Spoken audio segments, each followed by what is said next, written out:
You are listening to the Pursuit of Manliness podcast, where we are vigorously equipping men to pursue biblical manliness.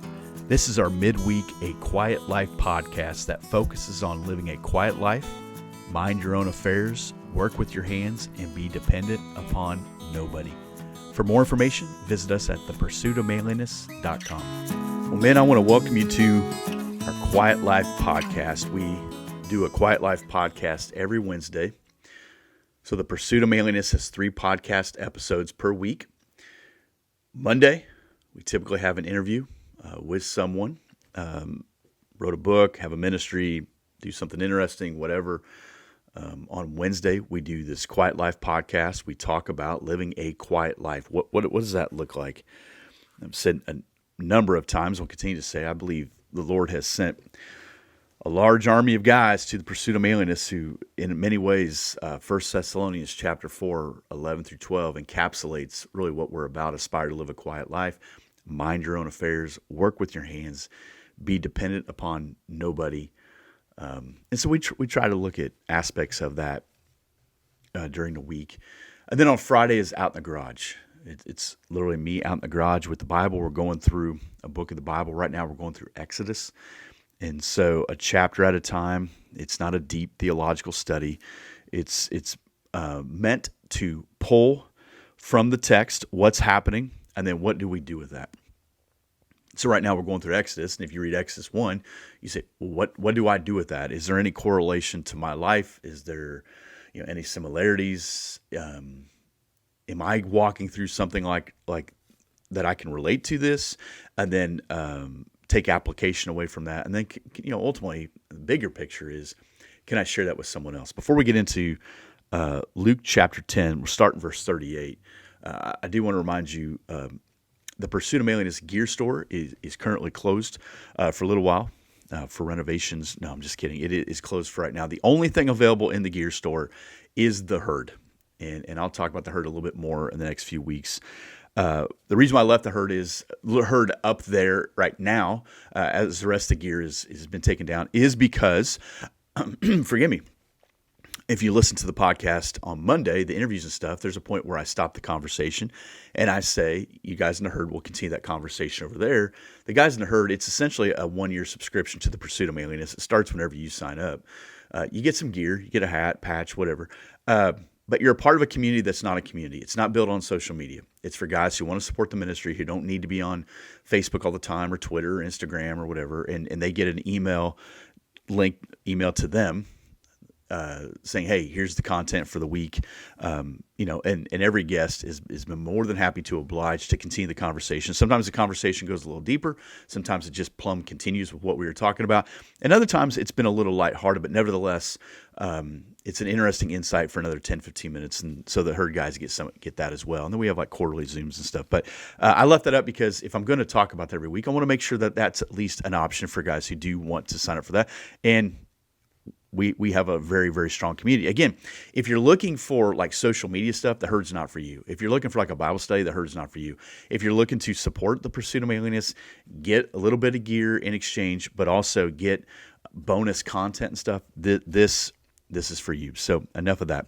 Luke chapter 10, we're looking at Mary and Martha, depending on how you're looking at this. But from these two ladies, and we don't focus a lot on ladies in the Bible with the Pursuit of Manliness. There's nothing against ladies in the Bible.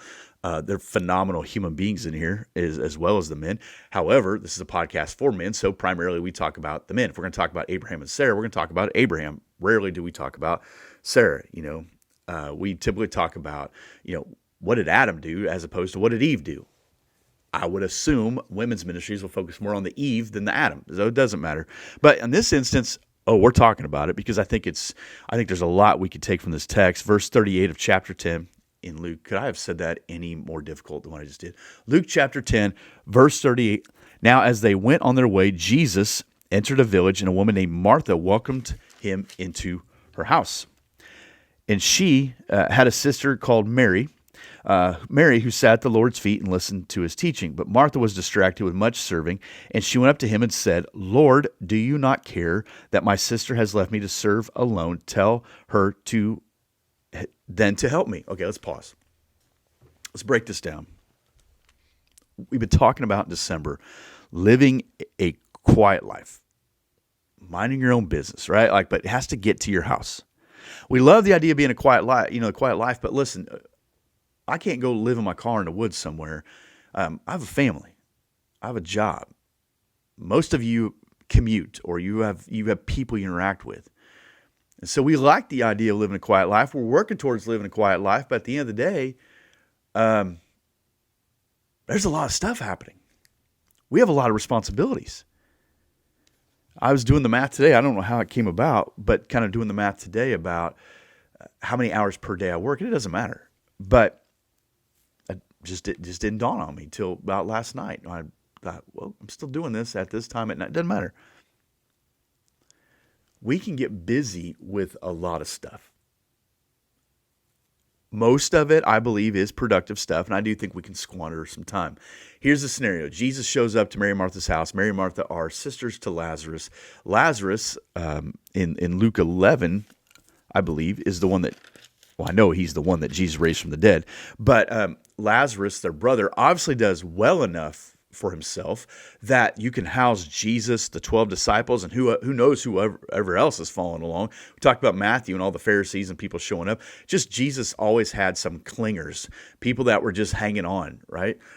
People that were just there, like the dryer sheet up in your armpit of your sweatshirt. They're just always there. They're always around him. And so if you're inviting Jesus into your house, I don't think you're just getting Jesus in your house. You're getting everything else that and everyone else that came with him. So here you have Lazarus opening his door, Mary and Martha opening their doors to Jesus to come to their house.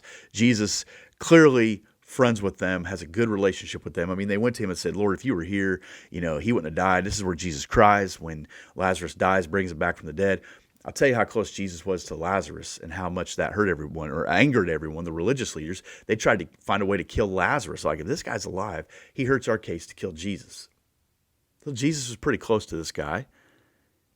And sometimes proximity can hurt us too. We become too comfortable in proximity. We feel like we know people too well that we can just, say things or do things, and that's what's going to happen here, certainly out of frustration and anger. But you invite Jesus in your house, you get, everything that comes with Jesus in your house. And, here we are at the end of December. I don't know if people were in your house. I don't know if you went to someone else's house. I don't know if you sat at home by yourself. I don't know what your scenario is, but maybe this scenario, you can kind of relate to it. There was a meal. I don't know what your meal might be like, but there's a meal, there's preparations. But here's what happens as Martha goes into the kitchen to get things ready. All right, let's get the plates out. Let's get forks. Do we have enough cups? Do we have enough chairs? Can the kids sit in the other room? Can the kids sit outside? What's he doing here? I mean, all the logistics that go into feeding, seating, entertaining, which was a big deal. And I will say this before I get too much further, that I think one of the reasons why Christmas, Thanksgiving, even like Labor Days, Memorial Days, those types of days on the calendar that are seen as gathering days, I think one of the reasons why they're so overwhelming is because we don't typically practice hospitality. We don't practice it. We don't participate in it. I know for me, if I get invited to someone's house, I'm like, I really don't want to go. My first thought is, I don't want to go. It's not that I don't like the person. It's just then you're on. Then you have to. Then you just it's just out of your routine. I don't want to go. We heard the other day that some plans we had, doesn't matter when, were canceled, and we were both like, we'll take it. That's good news. Now, see, we don't participate in hospitality well. We need to, and I think we miss out on something. And here, it was just part of their culture. Obviously, having Jesus in your home was a much bigger deal than just, anyone else, but we don't practice it. We don't participate in it. So here we have Jesus in their house. I think if you're Martha, you're getting frustrated. You get frustrated. I get frustrated. You get angry. You get bitter. You get ticked off. You tell yourself, don't say it. Don't do it.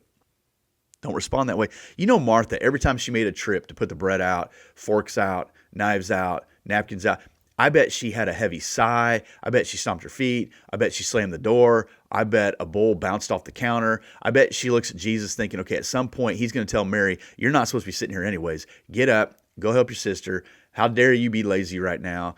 We got people here who are hungry, and you need to. I guarantee all the scenarios, because you know what? I run through all the scenarios as well. At some point, this person's not going to be lazy anymore. At some point, this person's going to participate. At some point, this person's going to feel guilty that they're not engaged or involved with her. And you know what? The truth is, they don't. Some people are just lazy people. That's not Mary. Jesus doesn't call her lazy, okay? I don't want you to miss that, but I'm talking in our culture, in our scenario, most of the time, the reason why people are not participating or are not helping or not doing their fair share is not that they're sitting at the feet of Jesus. Why did you not help us? Why did you? I've seen this in church world, and not really where I'm at now, but I've seen this in previous ministries, that when there's tables and chairs that need to be set up or tore down or garbage to take out or dishes to be done or things to wipe down, whatever, there are certain people, and for some reason, they always end up working at a church, some people who will engage in the most interesting conversation they've ever had in their life, and the whole world is spinning around them. People are cleaning and are sweeping floors and are mopping, and they're just locked into that individual. You know, what they are is they're lazy. They just don't, they want to get out of work. And perhaps they see themselves as a little bit better than having to work. I want to go back to this. It's not Mary. Jesus does not say Mary has an ulterior motive. He doesn't say that she's lazy. He doesn't say that she's trying to really pull it over on Martha. Nope. Most of the time, though, we can't use the excuse, well, I'm sitting at the feet of Jesus, because that's not what's going on. But that is what is going on here, but it still frustrates Martha. When I get frustrated with lazy people, I don't really know what's going on, but I've created a narrative in my mind. This is who they are. This is what they're doing. This is what they're thinking. This is why they're not working. I do it. I don't know if anyone else does it, but I do it. I will create a narrative in my mind about this person and how I'm a better servant or a better worker or harder worker or whatever. Nobody likes a martyr. Nobody likes a martyr. And that's what happens. We turn into a little bit of martyrdom. Martha said, Jesus, don't you care? She went up to Jesus and said, don't you care? I got to be honest. I've talked to God like that before. Like, do you not see that? Like, are you going to do anything about this? You can fix this. You can change this. Typically, it's not about lazy people, but it's frustrating. I'm thinking, God, I had to say that. I had to do that. I had to respond that way because they're not going to do it. They're not going to change. They're waiting for me to do it. Man, that drives me crazy. People who wait for you to do the work. Well, maybe that's what's going on here, but I don't think so. The Lord answered her, Martha, Martha. Now, if Jesus says your name twice, you better pay attention. Martha, Martha, you are anxious and troubled about many things. Isn't that what happens when we get frustrated, we get angry, when we get overwhelmed, whether it's the Christmas season, New Year's, work, home, you're renovating, you're moving, whatever, it is overwhelming, and you become anxious and troubled about many things. He says, Martha, I get it. I understand. I think Jesus saying her name twice is one, to get her attention, two, to calm her down. Martha, Martha, just, you are anxious and you're troubled about a lot of things. Imagine Jesus saying your name there and saying, Jarrett, you're all worked up over some stuff. You're worked up over a lot of things here. Now just consider this. One thing is necessary. Verse 42, one thing is necessary. Mary has chosen the good portion, which will not be taken from her. Woohoo! That would be a tough one. I mean, here you are, getting the meal prepared. You want to be a good host. You're trying to show hospitality. And Jesus says, the woman who's sitting here doing nothing but listening to me speak, she chose the right thing. Well, then what are we going to do? Starve to death? How are we going to eat? Who's going to get the food ready? Maybe Jesus is trying to tell her there will come a time for that. I mean, he is Jesus. He could take a Kit Kat and feed everyone in the room. I mean, he can do whatever. So he has that. We don't, right? So you say, well, someone has to get the task done. Someone has to do it. Here's what I've learned. My wife and kids would rather have me present than distracted. They would rather have me present when I come home, when I walk in the door, be present and be more visible and available than distracted. Now, my daughters are getting older, so, they're into their things. They're not sitting home going, Dad, I can't wait for you. I'm so glad you're here. Like, that doesn't happen. Maybe it happens at your house. My kids are not that age, but they're happy to see me here. They say hi, we talk, how's your day, whatever. They would rather have you present than distract. I believe that. If that's true with our wife and kids, who are also easily distracted and sometimes not present, and whoever else you have in your home, wouldn't it stand to reason that Jesus would desire the same thing from us? Jesus says, in this instance, Mary has chosen the right thing. Man, that hurts. That's hard to even say. I pride myself in working hard. I don't ever want to feel like somebody's outworking me. I'll give you a couple scenarios. I remember the last time someone said, man, Jared is so lazy. I do. I can remember it. And I was lazy. There was a task. I didn't want to do it. I had no skill. I had no part to. I was just like, no, I don't want to do this. I want to get out. I want to be out of it. But I'll never forget that. And that is a great motivator that I will never hear that again. I'm still not going to do those tasks. I'm not in on that. But I will not be a guy who gets outworked. I know. I do know that. I was telling someone, that was a couple of years ago, whatever. I finished a book. We're on a trip somewhere. And I closed it and I said, one of the motivators is somebody somewhere. It might be working harder than I am. Listen, I'm not being a martyr. I'm just telling you, I'm not going to make apologies for working hard or trying more or doing more. Or I'm not going to be the best. I'm not the most resourced. I'm certainly not the most skilled in any aspect. I don't need to be, but I will work hard. So for me to see this text, I'm like, man, how would I convey that? Because you got to eat. Like, you have people over, work has to be done. You have to get tables and chairs. You have a big event at your church. You have a big event in your neighborhood. You got to work. There's a balance here. Jesus is not saying, Martha, we don't need food. He's saying right now, this is the most important thing. And so we have to choose versus like what is good and what is best. What is urgent and what is most important. So it will always be best to sit at the feet of Jesus.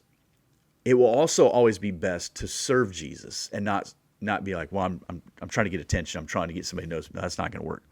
It will always be best to serve Jesus, to sit at his feet. There's a time for that. There's also a time we have to work. What Jesus is telling her is, right now you're missing out on what's most important. It was culturally unacceptable for Mary to be sitting at the feet of Jesus. That's where the disciples are at. You have a gathering, your kids are there. You're like, hey, get up so so-and-so can sit there. I mean, Mary has no business really being in that situation. She should be helping.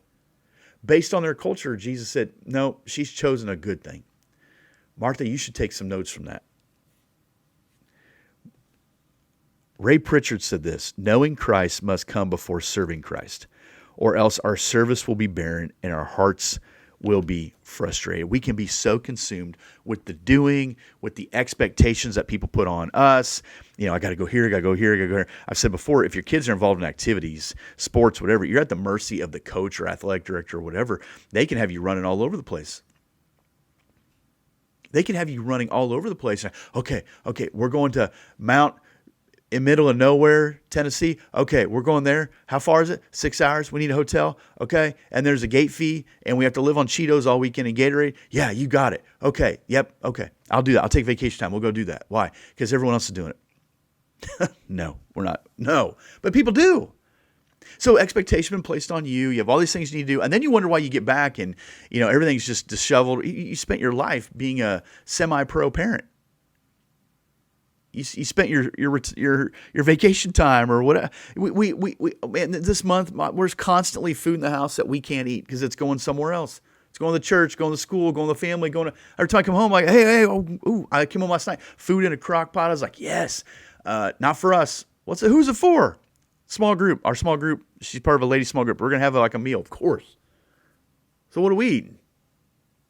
I ate the leftovers when it came home. That's what I did. We get all these expectations placed on us. Man, we miss the point of what we're trying to do. Just slow down for a minute. Just slow down and ask yourself, am I missing what is best? Turn the noise off. Turn the images off. Am I missing what is absolutely best right now? Is my soul trying to tell me we are hurried and we are tired? Then just stop. I'll end with this. Somewhere along the way, I became the guy who holds the trash bag for Christmas present wrapping paper. Okay? So my kids open a present, throw the big ball towards me. Got it. There's certain wrapping paper much better than others. You know what I'm talking about. You got the high industrial wrapping paper. It's like a soccer ball when it comes your way. I appreciate that. Then you got the stuff that you throw and you're like, that was garbage. It's made out of toilet paper. And then, so in the midst of all this wrapping paper, so it goes in this giant, large bag, and I'm the guy that holds it because I'm not getting gifts. I think I'm funding the gifts, but I don't need a gift. I watch them get gifts. It's great. It's fun. But I'm the garbage bag holding guy. I drink coffee, change the record player. That's my job at Christmas at my house, and I put on the fake fireplace on TV. That's my tradition. So that's what I do. Now, my kids get a gift that's in a box. It's twofold. It's, threefold technically. You have the Amazon box, and I'm at an age where I will keep some of these boxes. Like, that's a good box. That's a good size. I can see what's going to go in that box, and so I set that aside. That's my Christmas morning gifts. I put good Amazon boxes over here. Big ones, wonky ones, no, they're gone. They go in the bag. Then you have the clothing boxes, the white ones. You know what I'm talking about? I don't know who came up with this terrible idea. I guess bags are in there somewhere too, but Mom just typically takes care of them. So boxes. Then I look at my wife. I say, are we keeping this one or are we throwing it away? She considers it for a second. Most of the time, throw it away. But if we keep it, I set it over here, throw it away, bam, back in the bag. Now, maybe this is a bit of OCD. I don't know. Maybe you do this, maybe you don't. I always check the wrapping paper to a degree, but I really will look in the box, regards to the box. Was there something else in there that we missed? It's not that I'm looking for a gift. I'm looking for, was something taped in there that was, like sometimes you tape it to, because people think, oh, it's closed, is there a receipt in there? Is there an instruction in there? Is there something in there that we have overlooked in the madness of throwing wrapping paper at Dad and his giant black trash bag? And every once in a while there is. And I'm like, that's why I do this. That's why that's my gig. I don't know if it's your gig at your house or not, but I will survey the wrapping paper and all that at least one more time. Quality control, make sure nothing's getting thrown away. And it seems like once a year, there's about one thing. There's one thing, and I'm like, see, that's why I do this. I say all that to get to this point. Maybe in the midst of all the madness, all the chaos in your life right now, whatever you got going on or don't got going on, for just a moment, would you just survey and see, is there something I've overlooked? Is there one thing I've overlooked? As I consider 2023, my goals, my plans, my mile markers, my resolutions, my disciplines, is there something you've overlooked? Is there an area where you just need to slow down, calm down, look up for a minute, maybe go outside, get some perspective, get your thoughts right, and say, God, give me an undivided heart. I'm so busy in my mind and my heart and my soul with so many things, schedules, my kids, my work, my whatever. Maybe you're in a season of life where you're afraid that you've missed out on too many opportunities. Maybe your kids are leaving the house. Maybe you're fixing on retiring. Maybe you don't have a job. Maybe you're worried about retirement. Maybe you're worried about your IRAs and other things. And God, Jesus, would you just choose what is best right now and just stop? Quiet yourself and choose what is best. Just choose what is best. What's going to be best is to make sure at least daily we pause long enough to allow God to speak to our heart. I think we need to do it several times throughout the day. Jesus said, one thing is necessary. Yeah, but you don't know my schedule. I have things written down in my notebook today that I want to get done, need to get done. I'm going to, I know I got to do something at noon, something at 3. Jesus says one thing is necessary. What does that mean? Absolute, non-negotiable. One thing is necessary. Mary has chosen the good portion. When you look at your day, your week, your month, your year, where's the good portion? How much of it, if you portioned it out, if you will, how much of it is dedicated to Christ? He said it won't be taken from her. Why? Because she chose what is best. Amen. Think about that. Luke chapter 10, man. I appreciate y'all. I'll talk to you in a little bit.